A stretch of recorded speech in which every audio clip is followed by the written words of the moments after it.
Magandang gabi mga kapatid. Magandang umaga o hapon sa mga kapatid nating nakikinig sa ibang bansa. Pagpalain tayo ng Panginoon. Ako po'y magbabasa muna ng ilang verses. Nasa 2 Peter tayo, chapter 2. 2 Peter chapter 2 at babasahin ko yung verses 1 to 10 na ating pag-aaral ngayon sa tulong ng Panginoon. Now, 2 Peter chapter 2 from verse 1 ako'y magbabasa ko sa English Bible, particularly yung the New International Version ang aking babasahin. But there were also false prophets among the people, just as there will be false teachers among you. They will secretly introduce destructive heresies, even denying the sovereign Lord who bought them, bringing swift destruction on themselves. Many will follow their depraved conduct and will bring the way of truth into disrepute. In their greed, these teachers will exploit you with fabricated stories. Their condemnation has long been hanging over them, and their destruction has not been sleeping. For if God did not spare angels when they sinned, but sent them to hell, putting them in chains of darkness to be held for judgment, if he did not spare the ancient world when he brought the flood on its ungodly people, but protected Noah, a preacher of righteousness, and 7 others, if he condemned the cities of Sodom and Gomorrah by burning them to ashes, and made them an example of what is going to happen to the ungodly, and if he rescued Lot, a righteous man, who was distressed by the depraved conduct of the lawless, for that righteous man living among them day after day was tormented in his righteous soul by the lawless deeds he saw and heard. If this is so, then the Lord knows how to rescue the godly from trials and to hold the unrighteous for punishment on the day of judgment. This is especially true of those who follow the corrupt desire of the flesh and despite authority. So tayo'y sumandaling manalangin mga kapatid. Dakilan naming Ama, salamat po muli sa gabing ito at aming pong dinadalangin ang patnubay ninyo sa bawat isa sa amin ngayong gabi. Pagpalain mo po kami at naway bigyan mong kaliwanagan at kapangyarihan ng iyong mga salita nang sa ganon ay aming maunawaan at aming may sa buhay at aming magamit sa aming buhay Kristiyano sa madilim na sanglibutan ito. Sa pangalan po ng aming Panginoong Hesus. Amen. Upang ating maunawaan ang kabanatang 2 na ito ng 2 Pedro, alalahanin natin na sa ating pag-aaral last time ay ating tinalakay ang chapter 1 ng 2 Peter at ang pinakamahalaga doon na sinabi niya na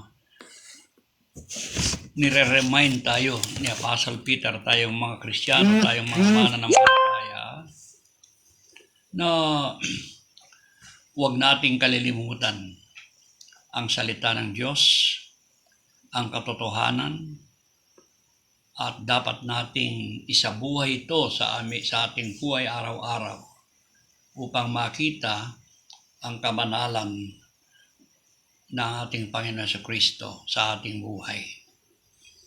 Sinasabi niya ang maraming pagsubok na ating dinadaanan dito sa sanlibutan. Subalit ang mahalaga yung mga katuruang banal ay huwag nating kalilimutan. Although ang sinusulatan niya ay mga mature Christian na dito, Subalit, binanggit pa niya na wag nating kalilimutan ang mga salita ng Diyos na isabuhay. Na bakit sinabi niya yon? Sapagkat alam niya na nasa laman pa tayo. Kung minsan kahit alam natin ang mga salita ng Diyos, ay nakakalimutan natin dahil sa maraming pag-asikaso natin sa kailangan ng laman dito sa mundong ito. Sabi niya, sabi niya babasahin ko muna yung para introduction yung chapter 1 at verse 12 ng 1 Peter. So I will always remind you of these things, even though you know them. No? Alam niyo, no? Yung mga salita ng Diyos, tayo mga Kristiyano na may edad na sa pananampalataya, alam natin, and are firmly established in the truth you now have. Alam niyo, I think it is right to refresh your memory as long as I live in the tent of this body. Yun, sabi niya. Kailangan kong ulitin, kailangan kong i-refresh ang iyong pag-iisip habang ako'y nabubuhay. Sapagkat sa sulat na ito ni Pedro, nasabi niya malapit nang iwanan niya ang kanyang katawang lupa upang pumunta na sa Panginoon. Now, tingnan ninyo. Kaya sabi niya, I think it is right. Verse 13 ng chapter 1 ng 2 Peter, I think it is right to refresh your memory as long as I live in the tent of this body, because I know that I will soon put it aside, as our Lord Jesus has made clear to me, and I will make every effort to see that after my departure you will always be able to remember these things. Yun. Bago ako mamatay, sabi niya, ay inuulit ko, nire-remind ko kayo sa kanyang salita. Alam na ninyo, subalit mas mabuti remind ko kayo, sapagkat sa ating katawang lupa kung minsan, madali nating makalimutan ang kanyang mga salita dahil sa pangangailangang inaasikaso natin sa kailangan ng lamang pisikal kung minsan. So sabi niya, iyan ang kanyang sinabi. I will make every effort, sabi niya sa verse 15, to see that after my departure, kahit ako'y wala na dito sa mundo, you will always be able to remember these things na alalahanin ninyo, mga kapatid. Sapagkat maraming bagay sa mundo na kung minsan ay nagpapaalaala sa atin sa maraming kailangan natin to the extent na manghihina tayo at nakakalimutan natin ang salita ng Diyos. Yun ang sinasabi niya. Dahil siya mismo ang nagpatotoo sa ating Panginoong Yesus. Siya ang nakita niya ang Panginoon nang siya ay nag-change ang kanyang mukha sa bundok. Ay nandyan siya. Kaya siya ay witness sa kaligayahan ng Panginoon, sa glory niya, that hindi lang siya isang tao, kundi isang Diyos na nagkatawang tao. Ngayon, at binanggit pa niya ang Biblia, ang Scriptures, na yung Biblia na ating dinadala ngayon, yung Bible, bagamat sinulat ng tao, pero hindi totoo yung sinasabi ng maraming hindi naniniwala na ito'y gawa lang ng tao. Sinabi niya, sinulat siya ng mga taong ginamit ng Diyos, subalit ang Espiritu Santo ang siyang nagdidictate sa kanila, kung ano ang kagustuhan ng Diyos na isulat nila. For example, sabi niya, in verse 19 ng chapter 1 din, no? We also have the prophetic message as something completely reliable. Yun, reliable ang Bible. And if you will do well to pay attention to it as to a light shining in a dark place until the day dawns and the morning star rise in your hearts. And sa pagdating ng Panginoon, ito ang ating gabay, ito ang ating ilaw, ito ang ating buhay, ito ang ating kalakasan habang iniintay natin siya. Kaya mahalaga ang salita ng Diyos, mga kapatid. Above all, sabi niya, you must understand that no prophecy of scriptures came about by the prophet's own interpretation of things. Hindi galing sa kaisipan nila ng tao, ng mga propeta, yung isinulat nila na ating binabasa ngayon na tinatawag na Bible. Sabi niya, for prophecy never had its origin in the human will. Itong salita ng Diyos ay hindi galing sa kaisipan ng tao. But prophets, though human, kahit na tao sila mga propeta, they spoke from God as they were carried along by the Holy Spirit. Yun, ang Panginoon ang siyang nag-superintendent sa kanila. Ang banal na Espiritu habang sinusulat nila ang salita ng Diyos. Kaya we can rely. And it is very important to note that the Bible is inerrant. Alam niyo, inerrant, wala siyang mali. Kung sakali man mayroong counting makikita natin sometimes sa translation, sa pagsalit-salit ng salin, kung minsan mayroong mga minor things word na kung minsan, but the Holy Spirit, kung tayo tunay na believer, hindi niya tayo pababayaan. Alam natin kung mayroong in-inject sa Bible written, alam natin yan because we are guided by the Holy Spirit.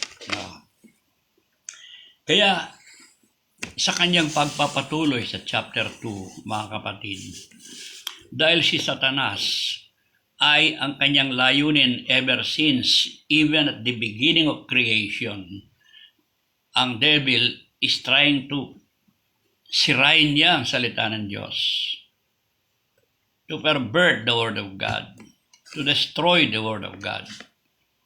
No, even during the time of creation, nandyan na siya sa Garden of Eden, distorting the truth kay Eva, kay Adam, hanggang panahon natin ngayon. So sabi niya sa chapter 2 tayo ngayon, yung ating main lesson ngayon, but there were also false prophets among the people, just as there will be false teachers among you. Anong gusto niya sabihin? Noong pang Old Testament, yung mga propeta doon, merong bulaang propeta.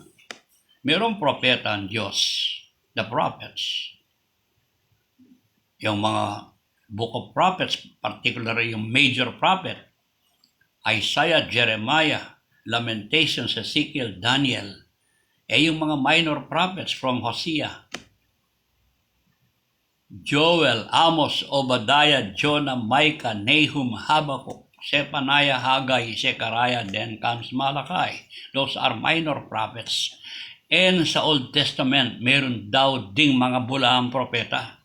For example, si Barak, si Korah, yung mga maling they are prophets of doom, sinisira nila ang mga bagay na sinasabi ng Diyos na mangyari, sinisira nila.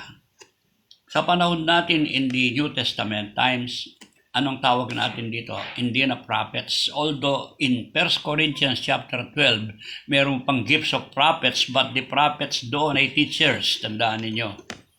Because there is no more time na dapat i-prophesy dahil kompleto na yung Bible up to the end of the time. Kompleto na. So we need teachers nowadays. Pero meron ding bulaang teachers. Yun ang mga delikado. So sabi niya, but there were also false prophets among the people, just as there will be false teachers among you. They will secretly introduce destructive heresies, even denying the sovereign Lord about them, bringing swift destruction on themselves. Anong ginagawa nila? Kung bagay, parang sila'y nakapasok sa mga kapulungan ng Diyos. Sometimes even in the true church, they found their way, they wormed their way inside the church. Anong ginagawa nila? Nagtuturo sila ng mali. At isang mahalagang kamaliang tinuturo nila ay sinisira nila ang katangian ng ating Panginoong Yesus, the nature of our Lord Jesus Christ. Binababa nila siya, whereas the Holy Spirit ay tinataas ang ating Panginoong Yesus. But the devil ay binababa niya. Kaya kung minsan sinasabi nila na hindi siya Diyos, kundi tao lang. while the truth is God in the flesh. Siya ay Diyos na nagkatawang tao. Yon ang hindi nila pinaniniwalaan. 1 Timothy chapter 3 verse 16, yung tinatawag na the godliness, the mystery of godliness. Ang iwaga ng pagkatawang tao niya ay mababasa ninyo sa 1 Timothy chapter 3 verse 16. So sabi nila, they will secretly introduce destructive heresies, mga maling turo, even denying the sovereign Lord who bought them. Tinatatwa nila ang kataasan ng ating Panginoon. Bimababa nila to the extent that he is only a prophet, sabi ng mga ibang reliyon. He is only a teacher. And he is only a man, sabi ng mga ibang reliyon. No? So mga kapatid, sabi sa verse 2, tignan ninyo, many will follow them. Marami. Kaya tignan ninyo ngayon, yung Christianity na sinasabi nila ay billions, that they are referring to professing Christianity. Subalit ang mga tunay na Kristiyano ay konti lang. They are the persecuted few, sabi nga ng ating Panginoong Yesus. Kaya sabi niya, many will follow them. Kaya sabi ng Panginoon kay Pedro, sabi ni Pedro, marami po bang na maliligtas? Konti lang po bang maliligtas? Sabi ni Peter. So sabi ng Panginoong Yesus, pagsikapan mong pumasok sa pintuang maliit, sa pintuang makipot, sabi niya, na patungo sa buhay na walang hanggan at kaunti lamang ang papasok doon, referring to true believers. Subalit marami ang papasok sa pintuang malapad na patungo sa kapahamakan. So the Lord Jesus Christ Himself described yung mga Kristiyano. Whereas the world says that Christianity booms to billions of people. Subalit yan ay nominal lamang, pangalan lamang, but they are teaching contrary to the doctrines of the Lord Jesus Christ upang masira ang tunay na Kristiyano. Kaya very important ang sinabi ni Peter bago siya mamatay. You study, you read, you live the Bible. Kagaya ng sinabi ni Apostol Pablo bago siya umalis doon sa dalampasigan ng Efeso, ng Mileto, nakasama yung elders ng Ephesians. Ano sabi niya? Mag-aral kayong mabuti sapagkat pag-alis ko ay maraming papasok na maling turo galing sa labas at galing din sa loob ninyo. So you study.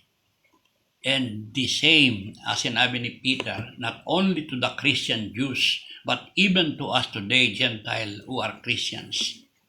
What is very sad today in our churches ay walang interes na mag-aral. Kaya napakahirap. Gusto mo ang i-explain sa kanila ang Bible. Kung minsan, kaunti lamang ang nagre-respond. Puro lang kasayaan ang gusto nila. Puro paggain. Subalit wala silang interes sa salita ng Diyos.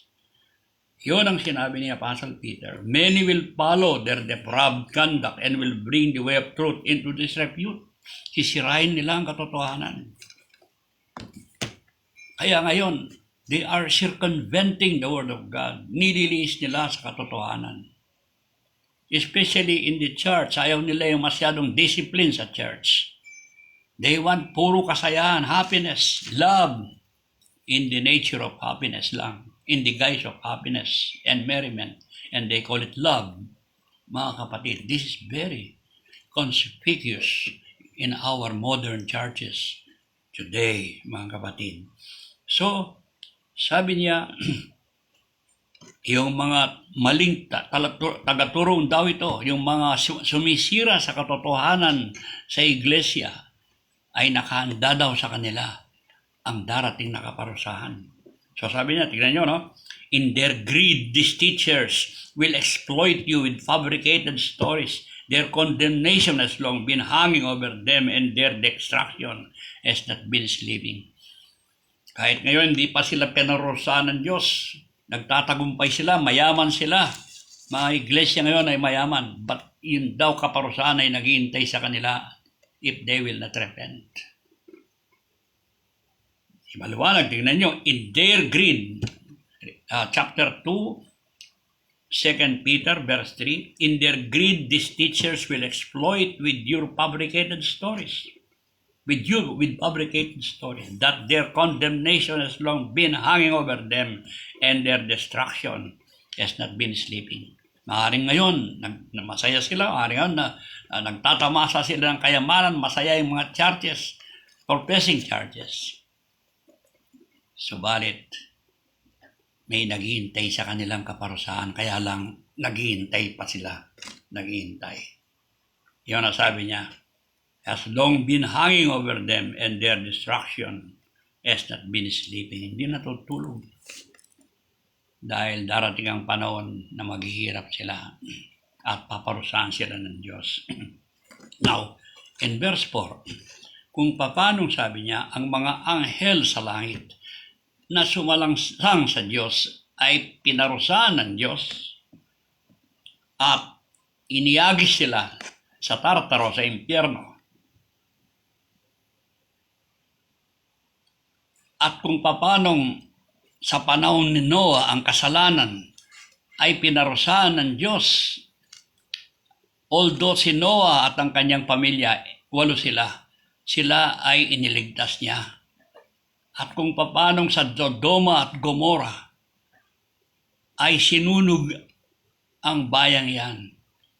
Subalit merong isang tao doon na gustong-gusto niya talaga sa Sodoma, kaya lang nang nandyan na siya sa Sodoma, nakita niya na sila ay nakapaligid sa karumihan, sa kasalanan, at yan ay si Lot. Although gusto niya doon, subalit nang makita niya ang mga kasalanan doon, ay nabaghabag din ang kanyang puso at kaluluwa. At siya'y naligtas. No? Kabasahin sa iyo. For if God did not spare angels when they sinned, but sent them to hell, putting them in chains of darkness to be held for judgment, if he did not spare the ancient world when he brought the flood on its ungodly people, but protected Noah, a preacher of righteousness, and 7 others. Bakit 7? Yung kanyang anak, 3 manugang, no? Si asawa niya, 6 siya, ika-8, no? Silang naligtas, sabi niya. And if he rescued Lot, sabi niya, a righteous man, who was distressed by the depraved conduct of the lawless. For the righteous man living among them day after day was tormented in his righteousness, sold by the lawless deeds he saw and heard. So dito natin maalaman si Lot ay ligtas. O gusto niya sa Sodoma, yan ang pinili niya nung nagkuhan sila ni Abraham. Pinili niya yan. Dahil masagana yon. Maraming pagkakataon na siya yumaman. But he found out that he is now in the middle of sin, nakasamaan. Even then, kagaya natin kung minsan tayo rin matatangay din ang sanlibutan. But because God knows that he is a believer, no, siya nakakalam, he was saved from fire, no? Sa apoy, yun ang gusto sabihin, sa impyerno. At siya ay naligtas. Kaya sabi niya, ang Panginoon, alam niya kung paano niyang ililigtas ang tunay na mananampalataya. Maaari ang isang tunay na mananampalataya kung minsan ay magkasala, o maaring gawin niya ang isang kasalanan na lahat-lahat ng kasalanan kaya niyang gawin dahil siya ay nasa laman pa. Isa lang ang kasalanan na hindi niya kayang gawin, yung talikuran ng Panginoon. But every sin under the sun, if we are not careful and we are careless, ay pwede natin gawin. Huwag ninyo sabihin, believer kayo, hindi kayo pwedeng magkasala. Pwede. But despite of that, ang kagandahan dito ang Panginoon, pinarurusahan tayo kung nagkakasala tayo.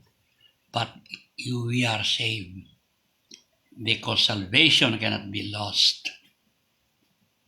Yan ang sinabi ng Panginoon. My sheep hear my voice and they follow me. And I give them eternal life and no man can snatch them out of my hand. My Father is greater than I am. and no man can snatch them out of my hand. Sa makatwid tayong mga believer, ang ating pangalan ay nakaukit sa kamay ng Diyos. We are engraved, our names are engraved in the palms of God. There is the assurance of salvation. There is therefore now no judgment to those who are in Christ Jesus. Despite si Samson ay nagkasala, pinatay ng Diyos siya, pinahirapan siya. But he is saved. Dahil sa huling-hulian ay nagsisi siya. At binigyan pa siya ng kalakasan ng Diyos upang gibayin ng templo. At marami ang mga kaaway niyang napatay niya. Higit kaysa siya nabubuhay. So sabi niya, if this is so, verse 9, verse 9 ba yun? If this is so, then the Lord knows how to rescue the godly from trials and to hold the unrighteous for punishment. Alam ng Panginoon kung paano niyang iwalay at iligtas ang mga tunay na mananampalataya sa kapahamakan. At alam din ng Panginoon kung paano niyang parurusahan ang mga di mananampalataya. So sabi niya, if this is so, then the Lord know how to rescue the godly from trials and to hold the unrighteous for punishment on the day of judgment. Verse 10, this is especially true of those who follow the corrupt desire of the flesh and despise authority. So liwanag ng Diyos, bagamat siya ay Diyos na mapagmahal, subalit siya rin ay Diyos na banal, at ang kabanalan ay hindi maaaring hindi parusahan ng kasalanan. Even tayong mga believers, we undergo chastisement, palo, whenever na tayo magkamali sa Diyos. Subalit yung chastisement na yan ay ginigising lang tayo ng Diyos upang tayo magising sa kamalian natin, ang sa ganon ay manatilit tayong lumakad sa Kanya. And the assurance of eternal life and salvation is always there, mga kapatid. So ito yung ating last verse. Ituloy natin yung remaining verses next Sunday, Lord willing. 2 Peter from chapter 2 from verse 11. Tignan natin kung matapos natin dahil mahaba rin itong second chapter ito. So, muli tayo manalangin. Marami pong salamat, dakila namin Ama, sa inyong patnubay at paggabay sa amin. Pagpalain mo po kami. Tulungan mo kaming maliwanagan namin ang iyong banal na salita. Nang sa ganon ay maging pagpapala sa amin at maging kaligayahan sa inyo sa aming pagsunod sa iyong mga salita. Sa pangalan po ng aming Panginoong Hesus. Amen.